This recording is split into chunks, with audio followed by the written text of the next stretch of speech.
All right, so hey loves, and welcome back to my channel. So in this video I'm going to be talking about how I became a full-time YouTuber. So just as a disclaimer, this video is going to be a little bit lengthy. At the same time, it is going to be some sort of like a story time, but I'm going to try as much as possible to keep it as detailed and as informative as possible. So if you guys are interested, then you definitely do want to keep on watching.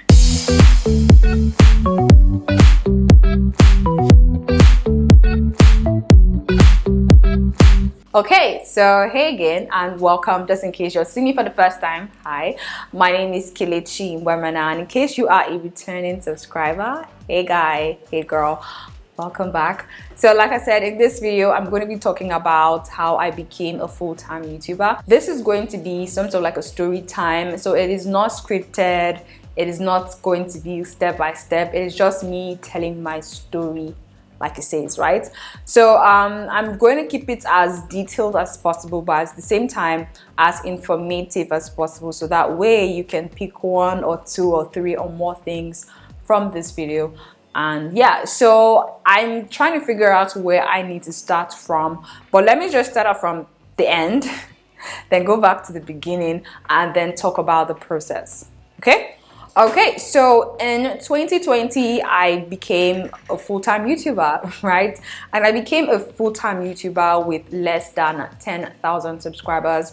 And the amazing thing about being a YouTuber, or what I consider being a creative, is that you're not really restricted to the YouTube platform. But even if you are restricted to the YouTube platform, there are so many ways to kind of monetize your content through YouTube.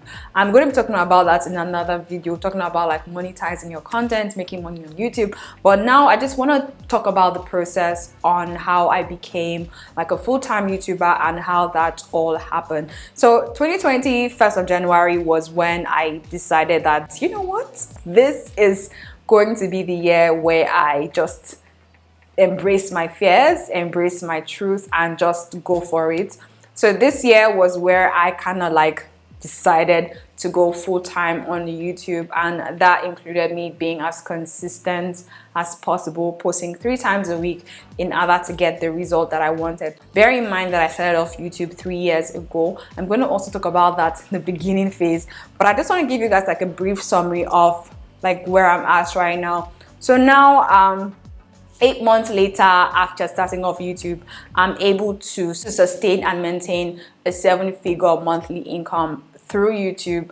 And I do want to say that it is definitely possible to have a full-time career with YouTube if you know what you're doing. Again, this is such an amazing platform, and I feel like you really need to understand the opportunities that it comes and brings with growing your brand, as well as diversifying your brand, and the wealth of, you know, customers, wealth of audience that you can potentially get.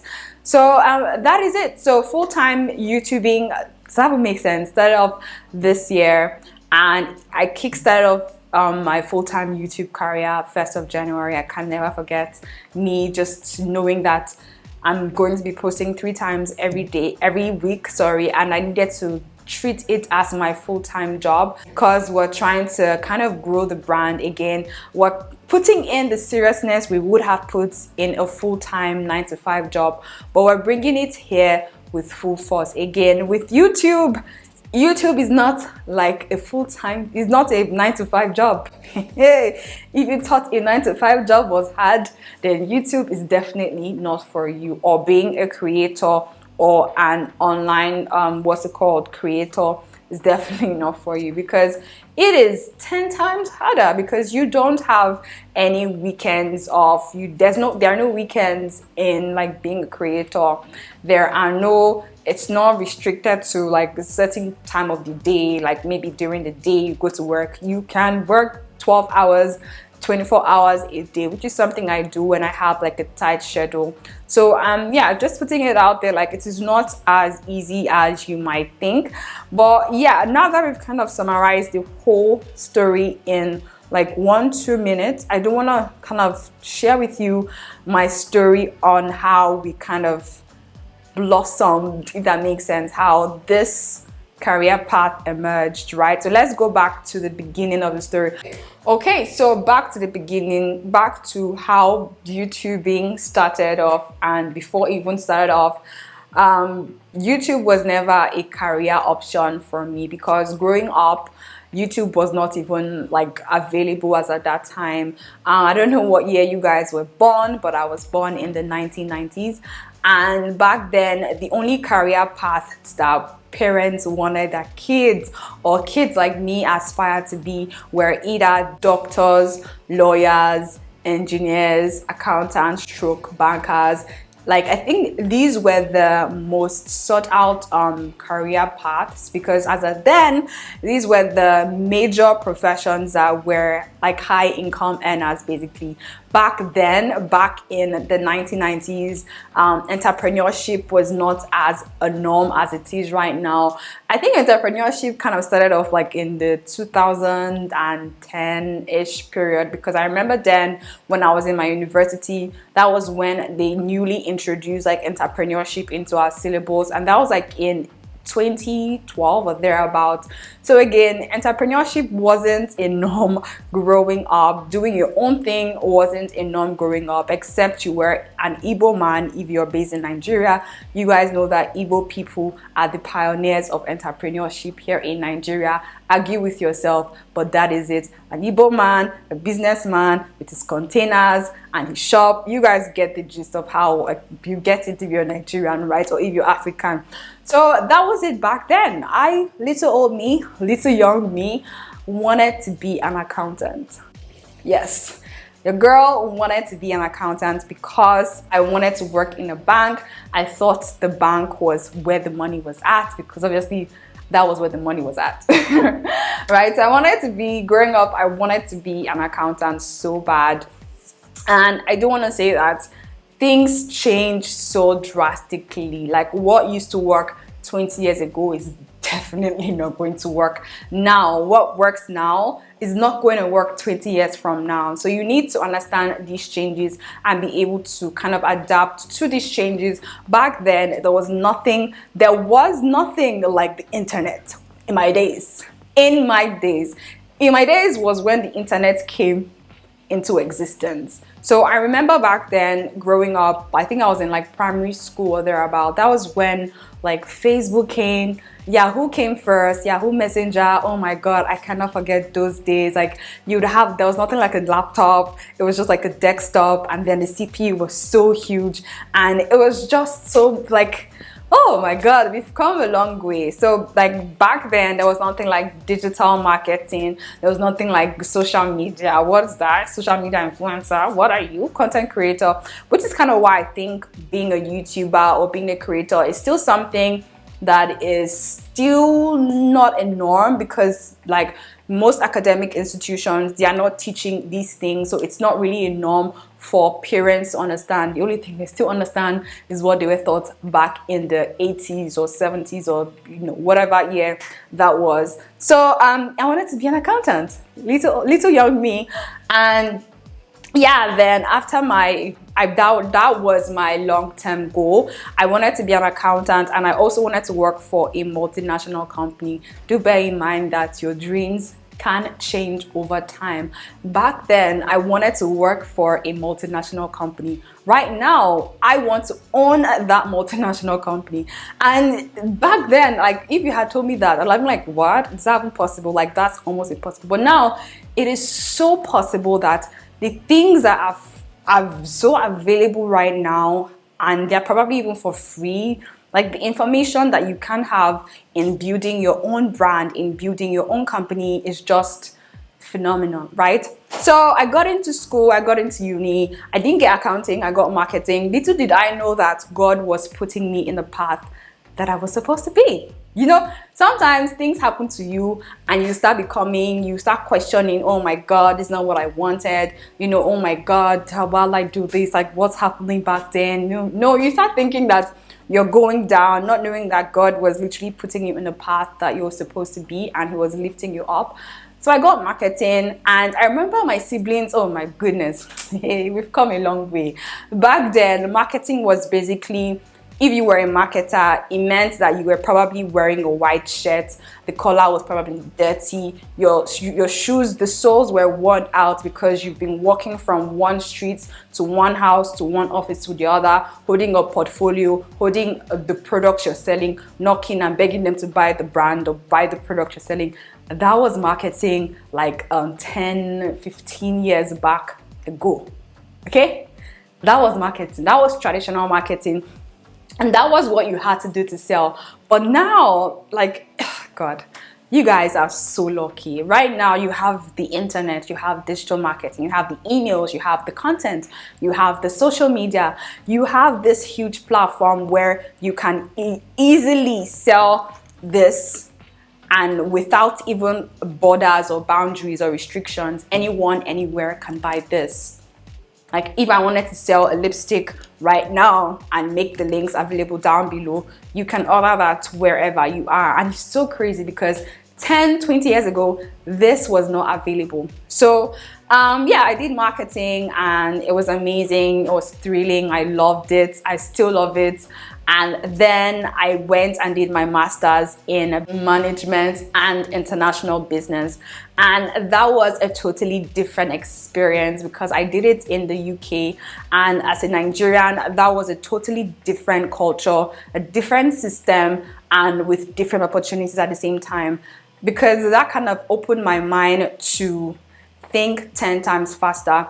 If you're in Nigeria, you know that the system here is so slow. A lot of things are not working. So when you put yourself in a system that works, it makes you want to work harder. It makes you realize that, okay, these people are on this level. You have been on this level. You need to measure up to that, right? So that was when I kind of got introduced. No, I kind of knew about YouTube, but I did not understand YouTube.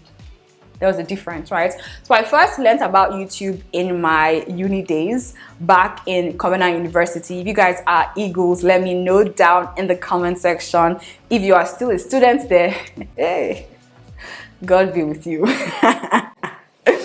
But back in CU was when I first I got first introduced to YouTube, and the first person I found on YouTube was Jenny Jenkins. If you guys are the real OGs of Jenny Jenkins, let me know down in the comment section. There's no way you bought a weave and you do not use a bendy roller to curl that weave. And if you use that bendy roller, odds are you learned it from Jenny Jenkins. Jenny taught me how to take care of my hair and how to draw my brows. We're talking about the 2012-13 period, right? So that was also where I met Dima Ome. That's when I first discovered Dima Ome back then, when she was that Igbo chick back then. How did I even discover her? This babe was doing Ankara tutorials back then. And if you are a CU student, or if you are an Igbo, or if you're a currency student, you know that we basically did not have, or you don't have, a social life. And the only times you could really flex and show yourself and really pop off was during like chapel service. Like every Sunday was when you literally bring out your, like, the best of the best. You guys get my point. You guys know what I'm talking about. Don't come and form in the comment section. But that was when, like, that was the, you know, that was it. Sunday chapel service. So every Saturday night, like, we'll literally be planning for the Sunday chapel service, what to wear. So that was the era of Ankara. God damn it. 2012-13, that was when Ankara was really trending.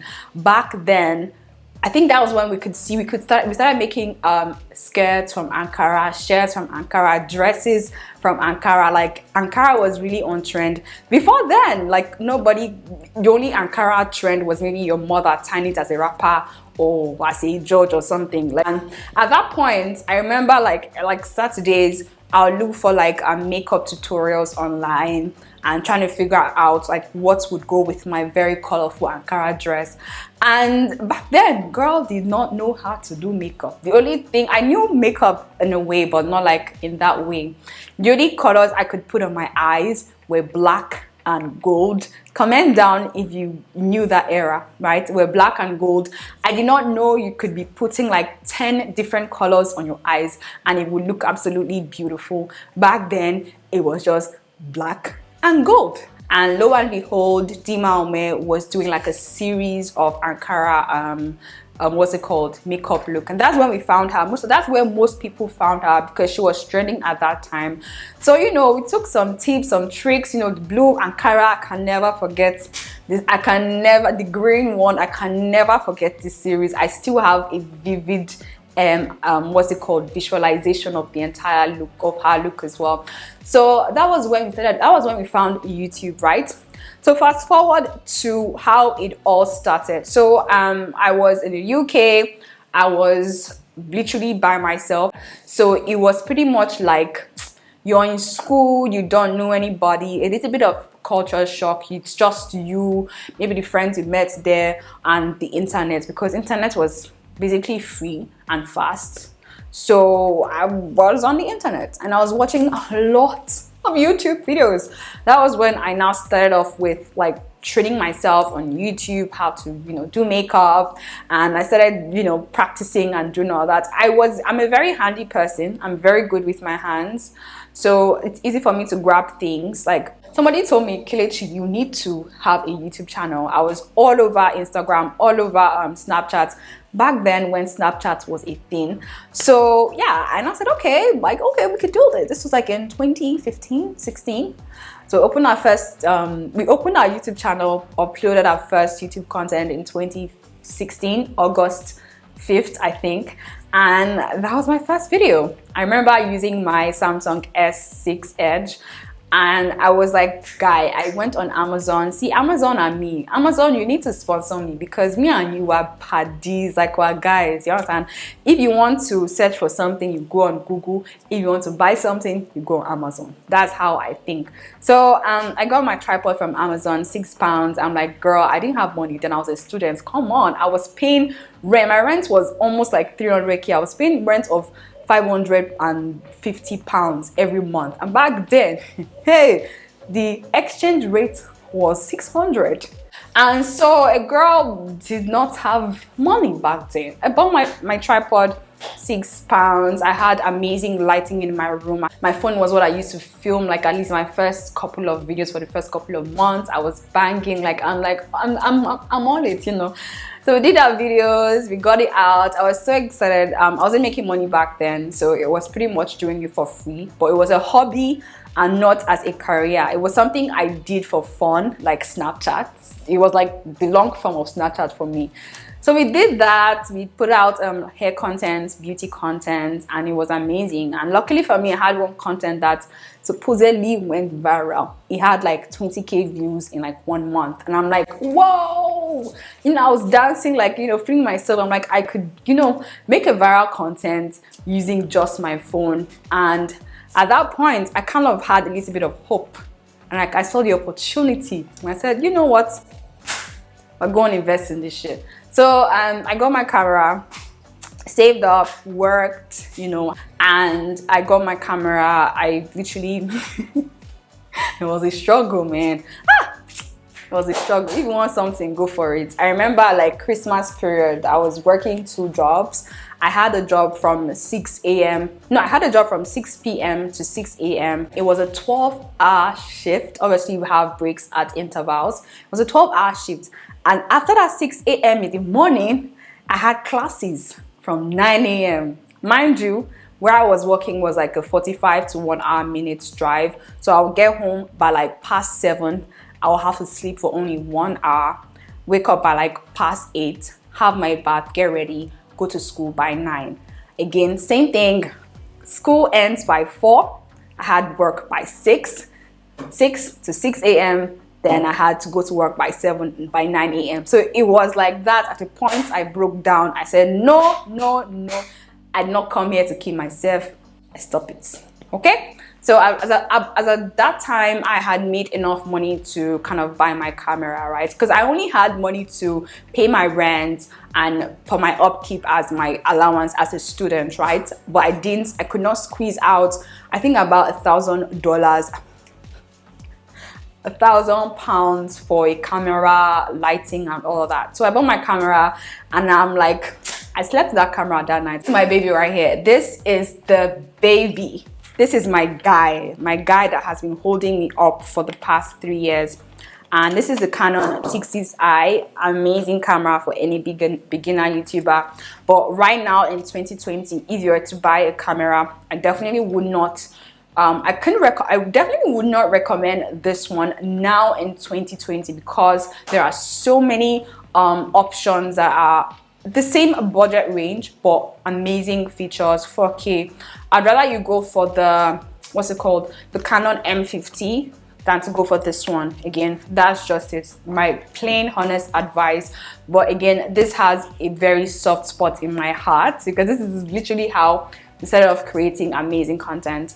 And yeah, that's how I bought my camera, my ring light, and 2 softboxes, and we just did it and continued. Okay, so halfway into the YouTube life, me thinking that, oh my god, I bought my camera equals to I'ma blow up. Like, I feel like anybody who's starting up on YouTube, when you think your major goal is to think that you need a camera to blow up, that is a big lie. Okay, that is a big lie. You will blow up when you're supposed to blow up, whether you're using a phone or a camera or webcam. That's just it. Okay, so now I bought my camera. Now me, as I tell myself to blow up, I said, okay, I bought my camera. I've invested £1,000 in my channel, lighting, everything. Oh yeah, YouTube, pay me back. Wow, it's not happened. Took me 3 years. Okay, so that didn't happen. I didn't see returns in terms of my investment on YouTube. I was posting, I was trying to be as consistent as I could, but I wasn't seeing results in my channel growth. And I'm like, okay, what's happening? Okay, where are you? Where's the money at? You know, and you see so many people doing so well on YouTube, and then you look at yourself like, I also have camera too. And the worst part is when that same person has the same camera as you. You're like, what are you doing wrong? You know, so that was it now. So at one point, I kind of got, not even at one point, at several points, I got discouraged. I got depressed. Like, I wasn't seeing what I wanted to see. And to be honest with you, like, if I'm being really honest with you right now, I wasn't consistent, right? I would maybe post 1 video a week or 1 video in 2 weeks, and I was expecting to just blow up magically. So in my mind, I was like, okay, if I post this video, it's gonna blow up, it's gonna blow up. And when I post it, nothing happens. Crickets. Nobody's watching it, you know. What's happening? Okay. This video I'm about to post again, it's gonna blow up, you know. I film it, everything. I post it, and I'm like, yeah, I'm gonna blow up with this one, you know. Nothing happened. So by the time you do that 1, 2, 3, 4, 5 times, it kind of gets depressing, and you might get depressed, demoralized, demotivated, and you might just stop YouTube. But yeah, I don't know what to say because I'm tired. So fast forward to me being inconsistent for the past 3 years because I was expecting what wasn't ready for me, because probably I know that I wasn't ready at that time. And I feel like God just does everything at the right time, whether you want to question it, whether you don't like it, whether you're angry about it, but God's time is always the best. When it's your time, it is your time. No one can take that away from you, and that is just it. So fast forward to this year, I challenged myself because again, I was like, I wasn't, in terms of my income, I'm someone who is very, I'm very challenged by myself, and my dreams are so wild. Let me tell you, my dreams are so wild. When I want something, like, I will not eat. I become obsessed with it. It's like, I think it's a problem, you know, and that's the mentality I have. And I feel like when you give yourself a chance to fail, that's when you start failing. Fast forward to now, 2020 was the year where I said, you know what? I'm not making money from this thing I'm doing now. Hey, if you guys watch this video, you've seen my breakdown of my YouTube income and report for the past 1 year. So you will see how much I was making as of last year. Me maybe this 9 to 5 is for me. You know, maybe I wish sometimes I wish I did like a 9 to 5 for maybe a year or two. But I was like, maybe this 9 to 5 is really for me. But let me just give myself this year. You know, so I gave myself this year, and I'm like, it's either I succeed or I succeed. But this year has just been a year of like taking out negative things and thoughts in my head, like, oh, I'm not going to do this, oh, this will not happen for me. I just took everything out and threw it away. And I do want to say something. If you're starting off as an entrepreneur, YouTuber, creator, it's so important to try as much as possible to diversify your income, and that's probably the only way it's going to be really sustainable, and you can really grow in terms of your income as well as your brand as a whole, is to try as much as possible to diversify your income, just in case anything happens. Not even just in case, but it's so important to diversify your income. If you have high financial targets, if you want to be a millionaire, billionaire, you need to have multiple sources of income. During this pandemic, you know, it really just highlighted the importance of digital marketing, as well as the importance of having multiple income streams, because again, I feel like that period kind of restricted income for some certain business that were operating in the physical space, as opposed to like the digital space. Even though the digital space was affected, but the impact wasn't as much, because I feel like with YouTube views, everything digital went up. Netflix went up, Amazon went up, YouTube went up. So it's very important to kind of diversify your income. As long as you're making something, even if it's $10, $100, you know, $50 from each source, it is something. Because the importance is just kind of establish that income source and then watch it grow over time, over weeks, over months, over days. Rome wasn't built in a day, and I don't think any brand was ever built in a day. So that is basically it. That is my take on everything, my advice, as well as my story to becoming a full-time YouTuber on here. Again, this is my story, this is my experience, and these are my advices to anyone who is starting off. Just start off. It's not gonna be easy. Oh, it's not gonna be easy. Do it because it is something that you genuinely want to do, and that you see yourself doing in the next 5, 6, 7, 10 years. Am I going to be doing YouTube in the next 10 years?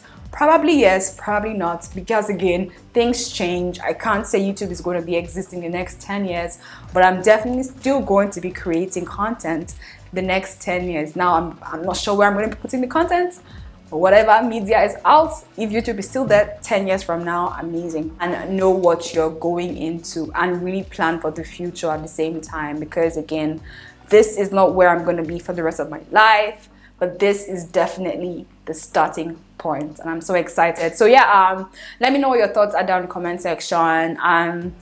This is my story on how I became a full-time YouTuber with less than 10,000 subscribers, and how I'm able to build a 7-figure income every month through YouTube and through content at the same time. So I hope this was very helpful to anyone, and I wanted to share my story to anyone who care to listen, and to kind of inspire, to really inspire people, but just to share my story. Whoever it touches you. Let me know that in the comment section. I hope this was helpful to every and anyone.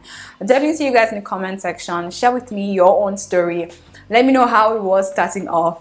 Let me know if you experienced the same struggles as I did. I feel like everyone has to experience this. It's just normal. And also, if YouTube is your full-time job, I do want to stress on the importance of not only figuring out how to make it profitable and monetizing it, but it's also important to reinvest in YouTube, in your business, in the equipment you're using, on your team, your branding, everything. It's so important. The YouTube tools that you can pay for to help manage and grow your channel. It is so important to always reinvest back into that business in order for you to grow. Again, it's not about making money and spending the money. It's about reinvesting that money back into the business in order to help it grow. It's also something I wanted to kind of point out. It is so important, so that way you're not in the same level consistently for years without growth. So if you need to change your logo, you need to change your banner, you need to change your camera lenses, as long as YouTube starts paying you money, as long as you start earning money from YouTube or through YouTube traffic, it is so important to figure out how to pay yourself back and then pay the business back in terms of reinvestment in order for the business to grow. So if you were doing a physical product, it could be reinvesting back in ordering more products or in ordering a different or making a different product line. Now in YouTube, it could be, buying a new lens, buying a new camera to make sure that your audience gets the best quality as well. It could be in terms of your lighting, speaker, audio. Okay? Just reinvest back. It is so important, and I do want to stress on that as well. So if you guys see me buying cameras and maybe lenses, lighting, that is basically me reinvesting back, so that way my content can level up, you guys can have the best value for your time, and that I'm growing my business to the level that I want it to be. Okay, so that's just something I wanted to say and for you guys to hear. Okay, so yeah, if you guys are new here, feel free to subscribe to my channel right here. Feel free to also subscribe to my channel right here. Check out my other videos on how to start, to build, to grow your online brand as well as your YouTube channel as a whole. If you guys want to learn about making money, all about that, growing, I got you. Check out these videos right here and get started with leveling up your channel. Let's go.